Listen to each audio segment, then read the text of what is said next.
ফেসবুকের ফার্স্ট পেমেন্টে আমি গেছিলাম মায়ের মন্দিরে পুজো দিতে। তো সেদিন সকালে আমার এত তাড়াতাড়ি ছিল কাজের, তো সেই কাজের কিছু চিত্র তোমাদের সামনে তুলে ধরলাম ছোট ছোট করে, কারণ আমাদের 3 মিনিটের লং ভিডিও এমনি ফেসবুকে দিতে হবে, এটা তো এখন বাধ্যতামূলক। তাই চলো সম্পূর্ণ ভিডিওটা দেখার পর একটা গঠনমূলক কমেন্ট করবে, কারণ আমাদের রুলস আছে পুরো ভিডিও সম্পূর্ণ দেখে তারপর কমেন্ট করলে সেই কমেন্টে কিন্তু তোমার এনগেজমেন্ট বাড়বে। আর তুমি সম্পূর্ণ ভিডিওটা না দেখে যদি একটা কমেন্ট করে দিয়ে যাও সেক্ষেত্রে তুমি কোনো এনগেজমেন্ট পাবেন না। তো চলো দেখো, সকালবেলায় কাচাকুচি করতে এত কষ্ট হয় আর ট্যাঙ্কির জলটা এত ঠান্ডা হয়ে যায়, আঙুলগুলো যেন অবশ মতো হয়ে যায়, আঙুলগুলো মানে কোনো আর বস থাকে না। তো প্রচুর কাচাকুচি, সবথেকে বেশি কষ্ট হয় কী বলো তো, প্যান্টগুলো কাচতে। তো তোমার দাদার প্যান্টগুলো এত ভারী না, ওগুলো কাচতে আমার খুবই কষ্ট হয়। আর আমি তো বেসিক্যালি ভাড়া বাড়িতে থাকি, এটা আমার নিজের বাড়ি না, ঠিক আছে। তো ভাড়া বাড়িতে থাকি, তো দেখো কত বাসন হয় সকালবেলায়, জাস্ট দেখো 4টে লোক আমরা, আর কত বাসন দেখো, এতগুলো বাসন।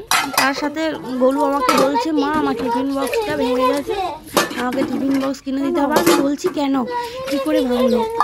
বলতে জানি না, আমার টিফিন বক্সের একদিকে ক্লিপটা ছেড়ে গেছে, তুমি আমাকে কিনে দেবে। আর আমি ওকে ইয়ার্কি করে বলছি ঠিক আছে, ভালো হয়েছে, বাঁচা গেছে।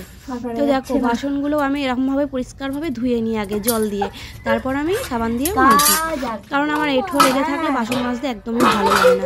তাই আমি এগুলোকে বালতিতে করে জল ঢালি, জল ঢালি সব বাসনগুলো সাদা করে ধুয়ে নিই। তারপর ধুয়ে নেওয়ার পর আমি সাবান দিয়েও ওয়াশ করি। তো চলো, আমি বাসন ধুতে গিয়ে থকে গেছি, দেখো কেমনভাবে বসে গেছি। তো হয়ে গেল কাচাকুচি বাসন ধোয়া, এবার বাকি আছে ঘর মোছা।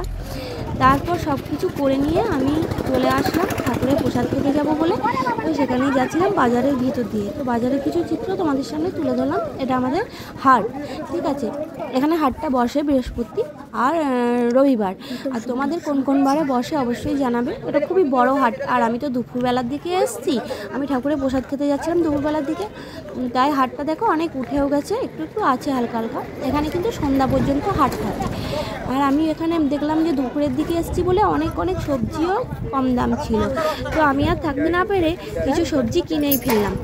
এখানে কিন্তু বেগুনগুলো দিচ্ছিল 10 টাকা করে কিলো, জাস্ট ভাবতে পারো 10 টাকা কিলো দিচ্ছিল বেগুন, কারণ দুপুর হয়ে গেছে। তো দেখো আস্তে আস্তে আমি চলে এসেছি মায়ের মন্দিরে।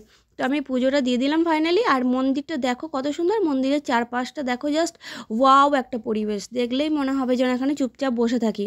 এত সুন্দর একটা পরিবেশ সবুজের মধ্যে, তার সাথে দেখো মায়ের এই পুকুরটা, এত সুন্দর পরিবেশ, জাস্ট তোমার গেলে আর আসতে মনে হবে না। তো আসার পর বিকেলের দিকে খেজুরের রস এনেছিল তোমার দাদা, তো ফার্স্ট টাইম আমি খেয়ে ফেললাম খেজুরের রস। জানি না কেমন খেতে, ফার্স্ট টাইম